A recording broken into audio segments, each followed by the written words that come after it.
नमस्कार किसान भाइयों, आशा है आप सभी कुशल मंगल होंगे। दोस्तों, आज तारीख है 9 जनवरी 2025 और दिन है गुरुवार। तो आज आपके महत्वपूर्ण प्रश्नों के साथ साथ क्या आलू की परिस्थिति रही, फर्रुखाबाद में जो किसान यूनियन है, भारतीय किसान यूनियन टिकैत ग्रुप, उसके आंदोलन का क्या असर रहा और क्या रहे मंडियों में भाव, न केवल उत्तर प्रदेश की मंडियों के, महाराष्ट्र की मंडियों के, साउथ की मंडियों के और पंजाब की मंडियों के भी भाव से आपको अवगत कराएंगे। और क्या परिस्थितियां चल रही हैं, कितने % आलू की खुदाई हो गई है फर्रुखाबाद और कानपुर कन्नौज के आसपास, उसकी भी थोड़ी सी चर्चा करेंगे। और हम किसान भाइयों से भी निवेदन करना चाहेंगे कि आप अपने क्षेत्र की जो अगेती खुदाई हो रही थी उसमें अब क्या स्थिति चल रही है, आप अपने खेतों से जरा अवगत कराइएगा। आपका जो है आभार इसके लिए, जो हमें व्हाट्सएप पे अवगत करा रहे हैं उनका भी आभार। तो किसान भाइयों, आइए शुरू करते हैं। मैं हूं आपका डॉक्टर के भारद्वाज और आप देख रहे हैं ब्रजराज कृषि फार्म यूट्यूब चैनल। अब तो सभी किसान भाई भली भांति परिचित हैं। कुछ ने अपने फसल के बारे में बहुत जानकारी दी कि उनकी फसल हमारे मार्गदर्शन से बहुत अच्छी चल रही है। किसान भाइयों, मार्गदर्शन भी एक महत्वपूर्ण है, लेकिन मार्गदर्शन को फॉलो करते हुए फसल को भली प्रकार से जांच परख कर उसमें मेहनत करना भी महत्वपूर्ण है। प्रतिदिन आलू का निरीक्षण करना आवश्यक होता है, जैसा कि आप कर रहे हैं। जिनकी फसल बिल्कुल सुरक्षित है वो जानते हैं। बहुत ज़्यादा आप फर्टिलाइजर का प्रयोग करें, बहुत ज़्यादा आप फंगीसाइड का स्प्रे करें और उसमें सब कुछ मिला के स्प्रे करते रहें, उसका कोई लाभ नहीं होता। एक आज ऐसे ही किसान भाई हैं, उनका सबसे पहले मैं कमेंट लेना चाहूँगा। तो हमारे किसान भाई हैं ये उपेंद्र कुमार जी सिरसागंज से। इन्होंने बताया कि इन्होंने अपनी फसल में 70 दिन की हो गई है, पीलापन है इनकी फसल पर। हालांकि 70 दिन बाद उपेंद्र जी कोई ऐसी बात नहीं है, पीलापन है तो उसमें कोई ऐसी घबराने वाली कोई बात नहीं है। तो आपने ये बताया कि आपने बेसल डोज में 1 ट्रॉली गोबर, 1 बैग डीएपी और 20 केजी पोटास प्रति बीघा के हिसाब से आपने दिया था। पोटास ठीक है, गोबर, ट्रॉली का गोबर कोई भी कितना भी दे दीजिए, कोई फर्क नहीं पड़ता, बढ़िया है ये तो। लेकिन 1 बैग डीएपी के हिसाब से आपने मेरे ख्याल से 5 बैग एकड़ हो गया, ये ज़्यादा है, पहली बात। उसके बाद आपने दूसरे पानी पर, पहला पानी में कुछ नहीं लगाया होगा, ठीक है, अच्छा किया आपने। दूसरे पानी पर आपने 25 किलो कैल्शियम के साथ यूरिया दिया है। कैल्शियम नाइट्रेट के साथ यूरिया नहीं देना है, हमने अभी इसी वीडियो में कल परसों ही बताया था आपको। तो यहाँ एक गलती हुई है आपसे। और ये भी एक बोरी यूरिया की ली है और 25 केजी कैल्शियम नाइट्रेट लिया। बहुत बड़ी मात्रा में आपने कैल्शियम नाइट्रेट लिया और उसके साथ फिर यूरिया भी लिया है। नाइट्रोजन 18.5% इसमें नाइट्रोजन होती है कैल्शियम नाइट्रेट में। तो यहाँ पर आपने इसकी मात्रा के साथ साथ एक बोरी फिर यूरिया, तो यहाँ नाइट्रोजन एकदम से आपने बहुत ज़्यादा दे दी। तो निश्चित रूप से आपकी फसल काली हो गई होगी, हरी भरी हो गई होगी, लेकिन इसका बहुत ज़्यादा फायदा नहीं होता। इसमें से ज़्यादातर मात्रा में वेस्टेज चला जाता है।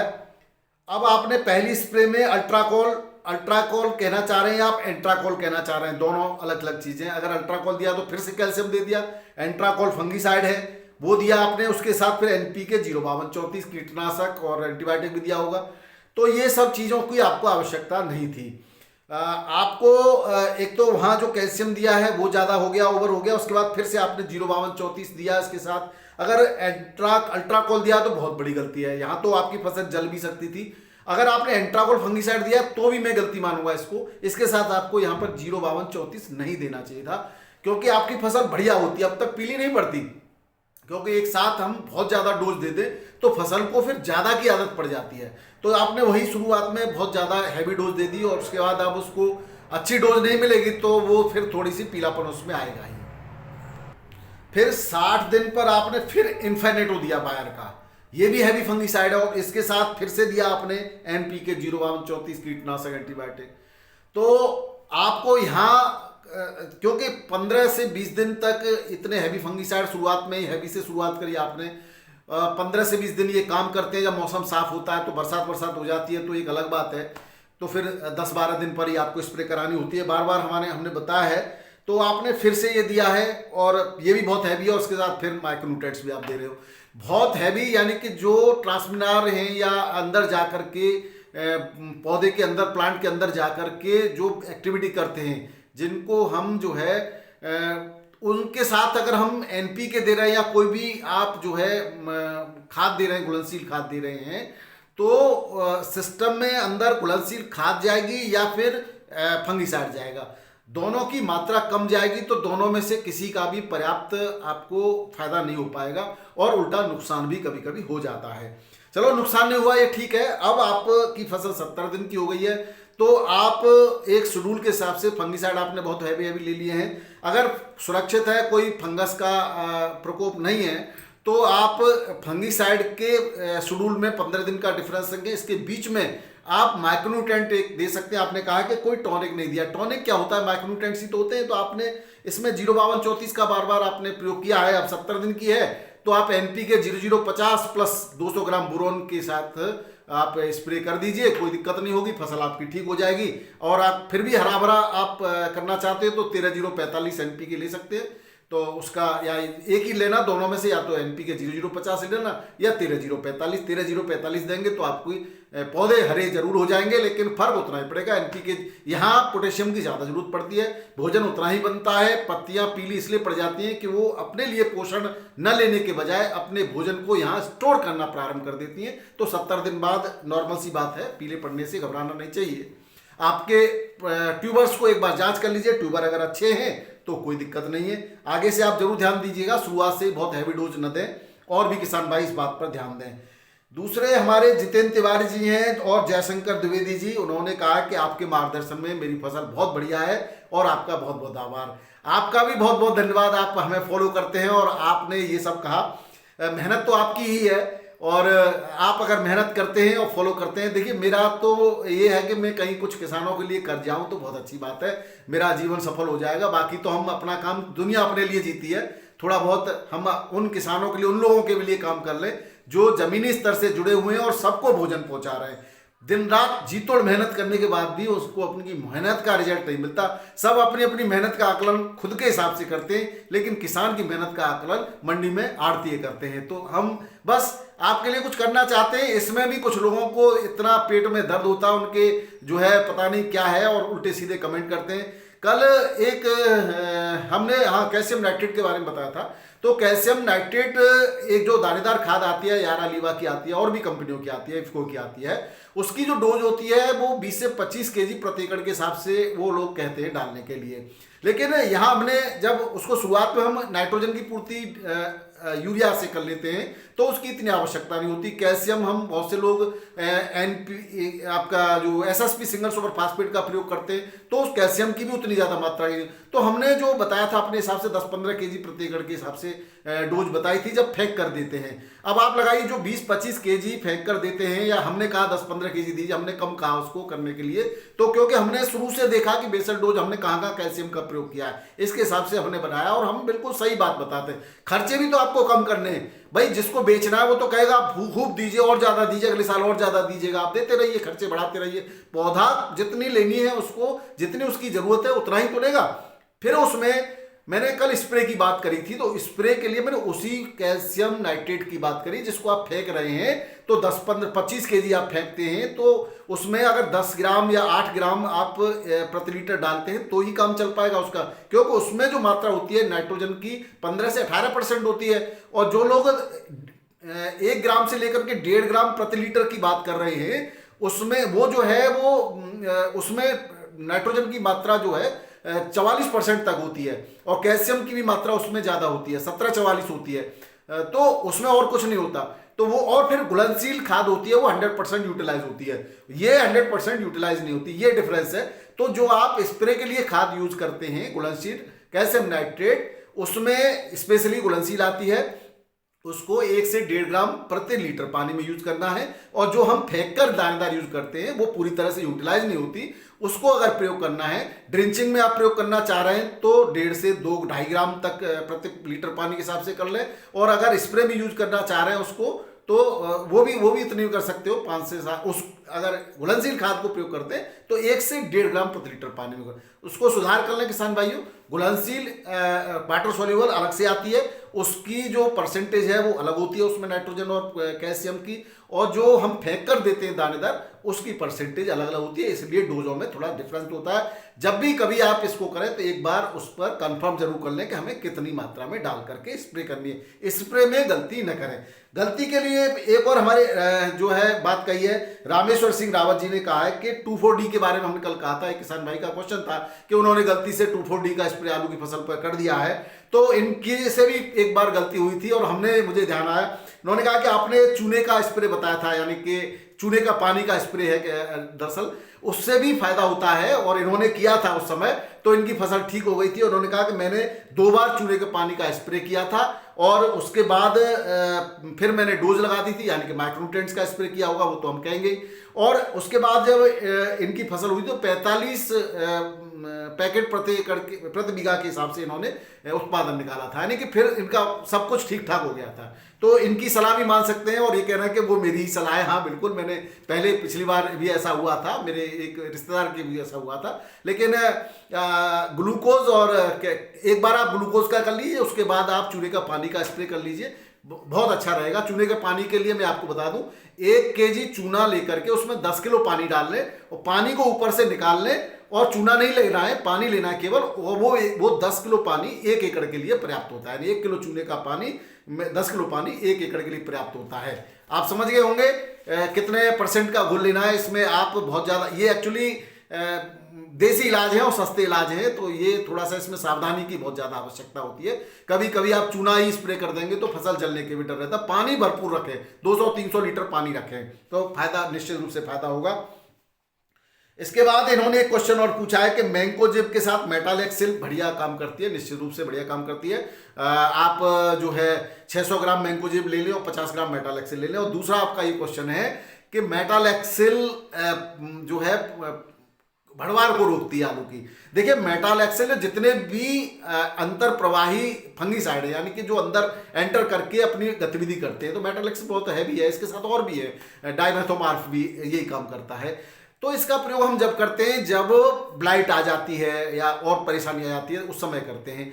तो ब्लाइट आ गई है, अंदर घुस गई, एंटर कर गई है और अंदर से वो नुकसान कर रही है, तो हमें अंतर प्रवाही फंगीसाइड को भेजना ही होगा, तभी तो जाके अंदर मारेगा। तो जितने दिन वो काम करता है, ज़्यादातर 4-5 दिन ये काम करते हैं अपना अंदर जा करके, तो उतने दिन पौधे जो है स्ट्रेस में रहता है, पौधे की भड़वार रुक जाती है। लेकिन उसके बाद जैसे ही वो अंदर उसको मार देता है, पूरी डोज उसको मिल जाती है, फंगस को अंदर मार देगा, उसके बाद इसका असर भी धीरे धीरे खत्म हो जाता है। और उसके बाद हम इसीलिए कहते हैं कि फंगीसाइड का स्प्रे करने के 4-5 दिन बाद आप माइक्रोन्यूट्रिएंट का स्प्रे करते हैं, तो जब वो स्वस्थ हो गया और उसको फिर पूरी खुराक मिलती है, ताकत मिलती है, तो पौधा पूरी तरह से अपनी वृद्धि करता है और उत्पादन भी और बढ़िया मिलता है। और फिर जब तंदुरुस्त हो जाता है तो फिर रोगों के अटैक करने की जो संभावनाएं भी कम हो जाती हैं। तो ये थे आज के, और भी क्वेश्चंस हैं लेकिन थोड़ी सी और बात कर लेते हैं। फर्रुखाबाद में आंदोलन का असर हुआ है किसान भाइयों। इसमें अब जो है वजन तौल करके पूरे वजन के पैसे किसानों के लिए मिलेंगे। जिलाधिकारी, माननीय जिलाधिकारी ने इसके लिए आदेश जारी कर दिया है। ऐसी खबर फर्रुखाबाद से आ रही है। इस बार पूर्वोत्तर में अब भी पुराने आलू की डिमांड चल रही है, उसके चलते कानपुर मंडी में अब पुराने आलू के रेट भी नए आलू से ज्यादा बिक रहे हैं, मिल रहे हैं किसानों को। ये किसानों के लिए खुशखबरी। हालांकि इस बार थोड़ा सा जल्दी ही, समय से पहले ही साउथ की मंडियों में पुराने आलू की डिमांड कम होती चली गई, क्योंकि वहां पर भी मध्य प्रदेश का नया आलू पहुंच गया, वहां का लोकल आलू भी नया जो आने लगा वहां पर, तो धीरे धीरे वहां पर पुराने आलू की डिमांड कम हुई थी। लेकिन इसके साथ ही झारखंड है और उड़ीसा है और पूर्वोत्तर के बहुत सारे राज्य हैं, बिहार से भी डिमांड आने लगी। तो इसके चलते हमारे किसान भाइयों का जिनके पास पुराना आलू रखा था, वो सम्मानजनक स्थिति में अब निकल चुका है, अब लगभग समाप्त है सबके पास में। तो इसलिए कानपुर मंडी में भी अच्छे रेट मिले हैं किसान भाइयों। एक और खबर है कि मध्य प्रदेश में बैक्टीरियल ब्लाइट ने अपने पैर पसारना शुरू कर दिया है।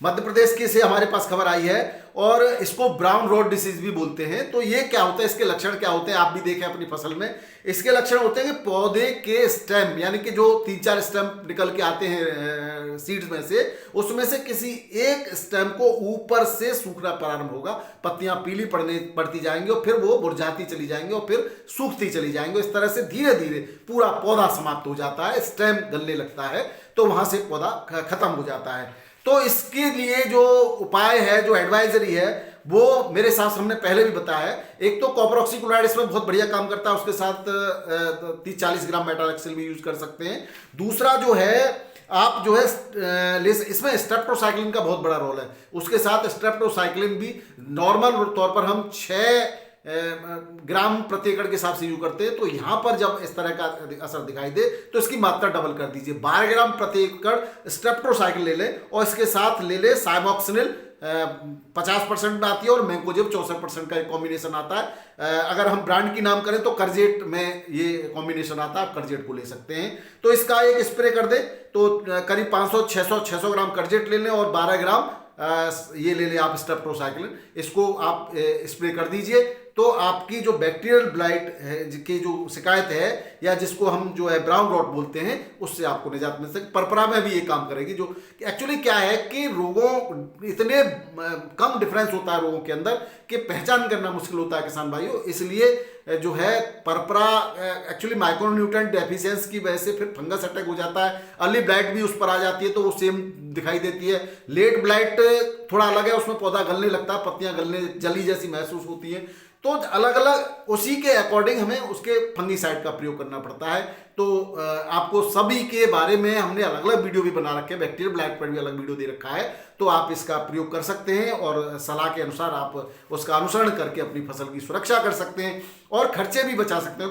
बहुत सारे एक साथ फंगीसाइड मिलाया और इंसेक्टिसाइड मिलाया, माइक्रोन्यूट्रिएंट मिलाया, उसका कोई फायदा नहीं होता, आपके पैसे वेस्टेज चले जाते हैं। बार बार कहता हूं, लेकिन अनुसरण आपको करना पड़ेगा। इसी को लेकर के कमेंट में भी इतने कमेंट है कि हम इसके साथ मिला, मुझसे मत कहलवाइए कि किसी फंगीसाइड के साथ आपको एनपीके भी मिलाना है, मैं नहीं कहूंगा इस बात को। अगर आपको उचित लगता है आप कर सकते हैं, आप स्वतंत्र हैं, बहुत लोग करते भी हैं, बहुत से लोग।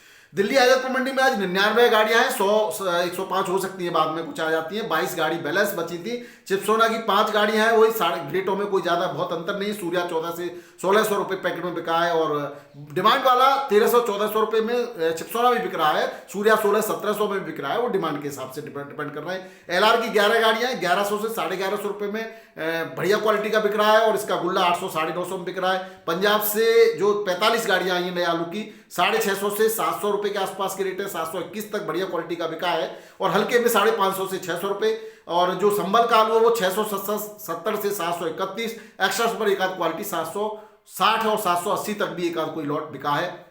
इस तरह की सूचना है। बाराबंकी में आज जो है नया आलू सफेद 14.5 से 15.5 बिका है, बाहर से जो पहुंच रहा है फरुखाबाद और कन्नौज से।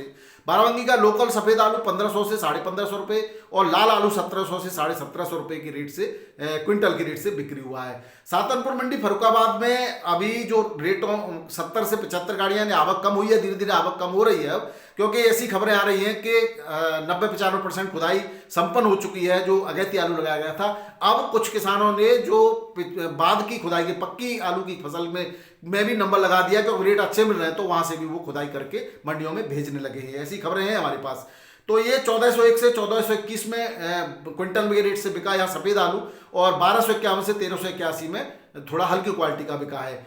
ठटिया मंडी में सफेद आलू 680 से 740 रुपए पैकेट, लाल आलू 801 से 851 रुपए, कंचन और लाल पुखराज की रेटों से ये इस रेट से बिक्री हुआ है। कानपुर मंडी में पुराने आलू की वही 12 से 15 गाड़ी कंटिन्यू चल रही है। 37 में 16 से 18 रुपए किलो, हल्की क्वालिटी का 14 से 15 रुपए किलो, चिप्सोना 24 से 26 रुपए किलो, हल्की क्वालिटी का 18 से 22 रुपए किलो के रेट से बिक्री हुआ। वहीं नया आलू सफेद के 15,000 पैकेट है सफेद और लाल के, 14 से 15 रुपए किलो सफेद आलू, हल्की क्वालिटी 12 से 13 रुपए किलो, लाल आलू 16 से 17.5 रुपए किलो, हल्की क्वालिटी का 14 से 15 रुपए किलो के रेट से बिक्री हुआ है। बरेली मंडी में सफेद आलू ही आता जाता है, यहाँ पर 10 गाड़ियां हैं। बदायूं और उझानी से यहाँ आलू पहुंच रहा है, कुफरी आनंद, वो 13 से 14 रुपए किलो में बिका है, हल्की क्वालिटी का 12 से 13 रुपए किलो। फरुखाबाद का आलू यहाँ पर बिक्री हुआ है। किसान भाइयों, जयपुर मंडी में वही रेट चल रहा है नए आलू का 10 से लेकर के 10.5 रुपए किलो, बढ़िया क्वालिटी का, हल्की क्वालिटी का 9, 9.5 रुपए किलो से 11 रुपए किलो तक की रेट है टोटल एवरेज में। और वही पुराना आलू वही 12, 13 से 15 रुपए किलो के रेट से बिक्री हो रहा है। झांसी मंडी में नवीगंज का आलू पहुंच रहा है यूपी का, वो 13 से 14.5 रुपए किलो, और काली मिट्टी वाला और पीली मिट्टी वाला 14 से 15.5 रुपए किलो के रेट से बिक्री हुआ बढ़िया क्वालिटी का। इंदौर मंडी में 50,000 पैकेट की रिकॉर्ड तोड़ आवक है, और एटीएल आलू बिक रहा है यहाँ पर वही 18 से 19 रुपए किलो, एलआर आलू 20 से 22 रुपए किलो, बढ़िया क्वालिटी का, हल्की क्वालिटी का 14 से 70 रुपए किलो, चिप्सोन आलू 11 से 13 रुपए किलो, बढ़िया क्वालिटी का, हल्की क्वालिटी का 9 से 10 रुपए किलो, पुखराज आलू 10 से 12 रुपए किलो, ज्योति आलू 15 से 15.5 रुपए किलो, सुपर 6 11 से 13 रुपए किलो, और ज्योति में हल्की क्वालिटी 11 से 14 भी बिक्री हो रहा है, और टोरस आलू 13 से 14 रुपए किलो के रेट से यहाँ पर बिक्री हो रहा है। पीपली मंडी कुरुक्षेत्र में 1050 से 1150 रुपए में सफेद आलू क्विंटल के रेट से बिक्री हो रहा है। 1008 लाल आलू 1385 से 1885 से 1851 रुपए कुंटल, और हल्की क्वालिटी का 1300 से 1500 रुपए कुंटल के रेट से बिक्री हो रहा है। बवेन मंडी हरियाणा में 1000 से 1200 रुपए कुंटल के रेट से सफेद आलू की बिक्री हो रही है। तो किसान भाइयों, अहमदाबाद की बात करें तो 15,313 पैकेट हैं टोटल, करीब 61 गाड़ियां हैं। यूपी के 3,112 पैकेट हैं, 4 गाड़ियां 17 से 20 रुपए किलो के रेट से बिक्री हो रहा है, हल्की क्वालिटी का 15-16 रुपए किलो। पंजाब से भी लगभग इतने ही पैकेट हैं, 4 गाड़ियां हैं, 12 से 16 रुपए किलो के रेट से बिक्री हो रहा है। इंदौर की 10 गाड़ियां हैं, 18 से 20 रुपए किलो के रेट है, बढ़िया क्वालिटी का आलू, हल्का का 15 से 70 रुपए किलो। लोकल की 35 गाड़ियां हैं, 12 रुपए किलो के रेट से पुखराज आलू बिक रहा है, 12 से 15 रुपए किलो के हाईएस्ट रेट हैं। तो ये थे किसान भाइयों आज के आलू के भाव। और अभी महाराष्ट्र की बात करें तो मुंबई में 13,045 पैकेट की सुबह सुबह आवक थी, 1,000-2,000 और आ जाते तो 15-16,000 17,000 पैकेट हो सकते हैं। पुराना जो कोल्ड स्टोरेज से चालू कोल्ड का आलू जो पहुंच रहा है वो 17 से 19 रुपए किलो, हल्की क्वालिटी का 13 से 16 रुपए किलो। जो नया आलू है यूपी का पीली मिट्टी का 16-17 रुपए किलो, हल्का 14-15 रुपए किलो, काली मिट्टी का, पंजाब का पीली मिट्टी का और महाराष्ट्र का जो है लगभग इसी रेट से बिक्री हो रहा है। तालेगांव का आलू 13 से 15 रुपए किलो। एमपी का बेफर पास एलआर गोला 30 से 33 रुपए किलो, एलआर 1 आलू 25 से 29 रुपए किलो, ज्योति 18 से 21 और सुपर 6 15 से 70 रुपए किलो के रेट से बिक्री हो रहा है। पुणे मंडी के रेट 18 से 22 रुपए किलो के हैं, और हल्का 12 से 15 रुपए किलो, लोकल आलू 14 से 22 रुपए किलो। बेंगलोर मंडी में 19 से 24 रुपए किलो, लोकल 25 से 30 रुपए किलो, और चेन्नई मंडी में आगरा का आलू 20 से 24 रुपए किलो, हल्का 15 से 19 रुपए किलो। एमपी का आलू 20 से 24 रुपए किलो, हल्की क्वालिटी का 17 से 19 रुपए किलो, लोकल आलू 25 से 30 रुपए किलो, हल्की क्वालिटी का 20 से 24 रुपए किलो। मदुरई तिरछी में 22 से 25 रुपए किलो के रेट है किसान भाइयों। लुधियाना के मंडी पंजाब की मंडी है, इसमें 700 से लेकर के 730 रुपए पैकेट 50 केजी में बढ़िया क्वालिटी का वीवीआईपी आलू, और हल्का क्वालिटी 500 से 600 रुपए पैकेट के रेट से बिक्री हो रहा है। तो ये थे आज के आलू के समाचार, आलू के भाव और आपकी परेशानियों के जवाब किसान भाई। बहुत बहुत धन्यवाद, नमस्कार, राधे राधे, जय जवान जय किसान, आपका दिन मंगलमय हो।